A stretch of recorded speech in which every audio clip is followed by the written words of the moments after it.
আমরা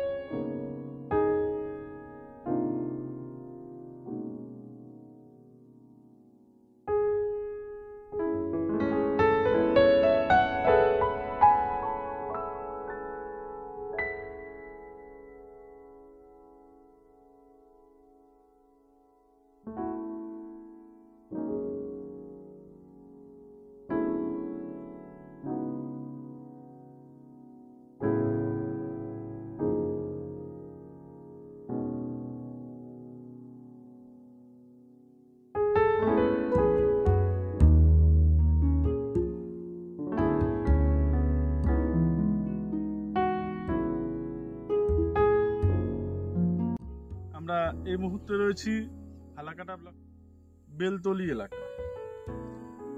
এই এলাকায় এটি পুরনো দেবতার মন্দির রয়েছে। আমরা দেখতে পাচ্ছি পেছনে পাকা একটা বড় মন্দির এবং তার পাশেই অনেক ছোট ছোট মন্দির রয়েছে। শিবরাত্রি উপলক্ষে এই মন্দিরটার পুজো হয়। এখানে ত্রিশূলেশ্বর ধাম বা ত্রিশূলেশ্বর দেবতার অর্থাৎ শিবেরই একটা রূপকে এখানে পুজো করা হয় শিবরাত্রি উপলক্ষে। এই যে ত্রিশূলেশ্বর ধাম, তিনি কি লেপ দেবতা নাকি তিনি আদি কোনো দেব? আমরা এই এলাকার উদ্যোক্তা যারা রয়েছে তাদের মুখ থেকে শুনব। এবং এই যে বেলতলিতে ত্রিশূলেশ্বর দেব কোথা থেকে এলেন, কিভাবেই তার আবিষ্কার হলো, কারা করলেন ত্রিশূলেশ্বর দেবকে, আমরা শুনে নেব পূজারী বা পুজো যারা উদ্যোক্তা তাদের মুখ থেকে। নমস্কার। আজকে আমরা জানতে পারছি যে আপনাদের এই দেবতা বা মন্দিরের নামও হচ্ছে ত্রিশূলেশ্বর ধাম। তো কিভাবে এই দেবতার উৎপত্তি হলো যদি একটু বলেন।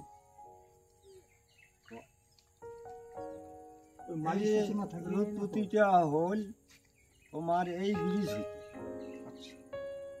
যখন এই ব্রিজ হইতে যখন ওটা একটা থান ছিল, ধরো একটা শিলের রূপ, তখন ওই শিলের রূপ ধরিয়া তখন এদিকে একটা লোক যায়, তখন উহাকে কয় যে আমাকে বানিয়ে দিব কি দিব না।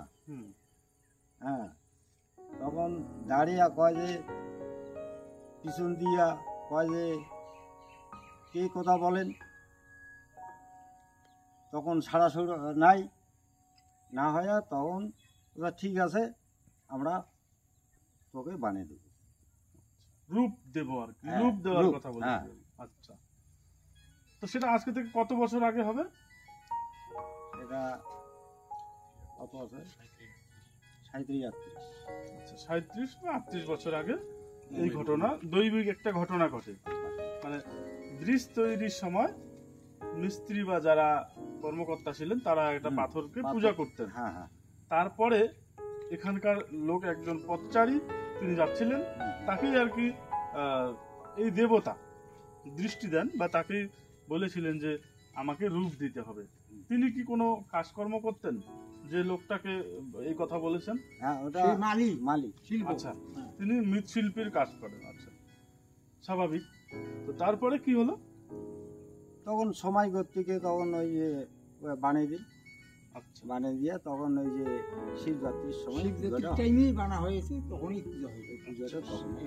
মানে কি রকম মূর্তির পূজা শুরু হলো? তখন ওই যে শিব পার্বতী থাকি গেল। শিব পার্বতী, মানে শিব পার্বতীকে আপনারা ত্রিশূলেশ্বর হিসেবে পূজা করছেন। কয়দিন ব্যাপী চলে পূজা অনুষ্ঠান? পূজাটা মোটামুটি 3 দিন চলে। 3 দিন ব্যাপী চলে। এই ত্রিশূলেশ্বরের পাশাপাশি আর কি দেব দেবীর পূজা হয়? শ্মশান কালী আছে, তিনহাত পূজা আছে, মহাদেব এই যে তোমার ইয়া পূজা, গণেশ পূজা আছে। আচ্ছা, সব দেব দেবীর পূজা কি একই দিনে হয়? একদিনই পূজা। এর জন্য কি পুরোহিত না ব্রাহ্মণ, মানে অধিকারী না ব্রাহ্মণ থাকে? ব্রাহ্মণ থাকে। অধিকারীর কোনো পূজা আছে কি? অধিকারী পূজা নেই। অধিকারীর কোনো পূজা নেই। আচ্ছা, আপনাদের মন্দিরের পাশ দিয়ে একটা নালার মতো বয়ে গেছে, এটা কি নদী? এইটাকে কয় বলে যে রুইডাঙ্গা। রুইডাঙ্গি কি নদী? নদী। আচ্ছা, এর কোনো দেব রূপ নেই এখানে, পূজা হয় কি? পূজা পূজা এইখানে ওই মুক্তিটা দেয় নাই, কিন্তু ওই যে ফসলাহাটে বদলাহাটে ওইখানে আছে ওই মূর্তিটা, ওই ময়নাবষ্টমী হিসাবে ওর পূজাটা হয়। ডাঙ্গি বুড়ি ডাঙ্গি ডাঙি বুড়ি বলে। ওই ডাঙ্গি বুড়ি থানটা এখানে দেওয়া হয় নাই। হ্যাঁ, মানে তার পূজা হয়, পাশের ক্লাবে পূজা হ্যাঁ, হয়। পূজা হয়। পাশে গেলে তার পাশে পূজা হয়।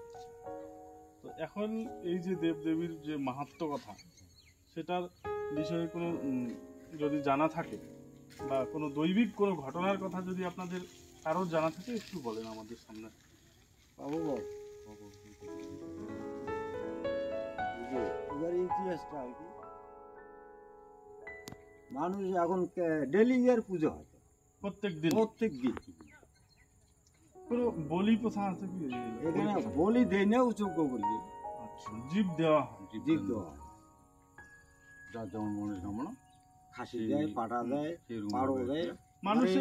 মানুষ যদি ভয় পায় বা কোনো শুভ কাজে যায়, তাহলে কি এই দেবতার পুজো করে? হ্যাঁ, করে তো। বিয়া, অন্নপ্রাশন, যে কোনো বাড়িতে যে কোনো অনুষ্ঠান করবে, ওরা এখানে আসবে। এখানে বাজি ঢাক নিয়ে এখানেই আসে। এইখানে তারপরে তারপরে বাড়িতে বিগত- অনুষ্ঠান বিগত করবে। হ্যাঁ, কয়েক আগে বছরে- এখানেই করবে। বিগত কয়েক বছরে যেটা আমরা দেখতে পেলাম আর কি, মানে নাওতুয়া থেকে, জানি না ওনার ঈশ্বরের আশীর্বাদে, শিব পার্বতীর আশীর্বাদে উনি কি পেয়েছেন, কিন্তু নাওতুয়া থেকে এসে উনি আমাদের মুক্তি দিয়েছিলেন পুজোর জন্য। এক ব্যক্তি একদম। হ্যাঁ, নাওতুয়া থেকে এসে, এবং প্রত্যেকবারই আমরা কম বেশি এরকম ভাবে পুজোতে মূর্তিগুলো আমরা পাই। সাহায্য পাই। এখন সেটা আমরা বলতে পারবো না, কিন্তু হয়তো কোনো কিছু হয়তো তারা তার পেয়েছেন। খুলে গেছে, হ্যাঁ। কিন্তু যদি আমাদের সামনে একটু প্রকাশ করেন যে এই এলাকার মানুষ কোনোদিন কোনো কিছু এই দেবতার অলৌকিক ঘটনার সাক্ষী থেকেছে বা কোনো অলৌকিক ঘটনা তারা জানে, এরকম যদি আপনাদের জানা থাকে আমাদের একটু জানাবেন।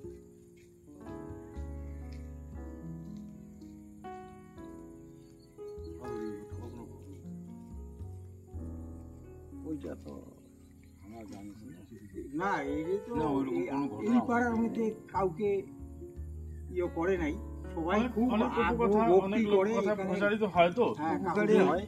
যে মন্দির থাকলে তার আশেপাশে অনেক টাকার শব্দ শোনা যায়, অনেক টাকার ঘোড়া সুন্দুকের গল্প শোনা যায়। না, না, ওইটা এই ধরনের যদি কোনো কিছু ওগুলো প্রচারিত ওগুলো থাকে, না না তাহলে আপনাদের এখানে মোটামুটি সেরকম কিছু নেই। হ্যাঁ, কিছু নাই। আমার যে পুজোটা ভালো হয়, হ্যাঁ। এটাই আমার যা লোকজন হয় একদিনে সেই লোক হয়। তবে আপনারা এই ত্রিশুলেশ্বর ধামকে মোটামুটি সকলে মিলেই পূজাটা করেন পুজোটা করি। এবং শিবরাত্রিতেই সেটা পূজা হয়। দর্শক, আপনাদেরকে আমরা দেখানোর চেষ্টা করলাম যে আজকে এই প্রত্যন্ত গ্রামাঞ্চলে বিভিন্ন ছোট ছোট পাড়ায় বা বিভিন্ন গ্রামের ভেতরে অনেক দেবদেবীর মন্দির রয়েছে। কোথাও ভাঙাচোরা জীর্ণশীর্ণ অবস্থায় পড়ে রয়েছে, কোথাও আবার বিভিন্নভাবে সহযোগিতা সাহায্যের মাধ্যমে পাকা মন্দির বা ঘর তৈরি করে সেখানে পূজার্চনা চলছে। তবে যেটাই হোক না কেন, গ্রামাঞ্চলের সমস্ত মন্দিরই তাদের শ্রীমর্যাদা ফিরে পাক, তারা সমস্ত মন্দির দেখভাল থাকুক মানুষের সহচর্যে, এটাই আমরা চাইব, এটাই প্রত্যাশা করব। পাশে থাকুন, সঙ্গে থাকুন। ধন্যবাদ।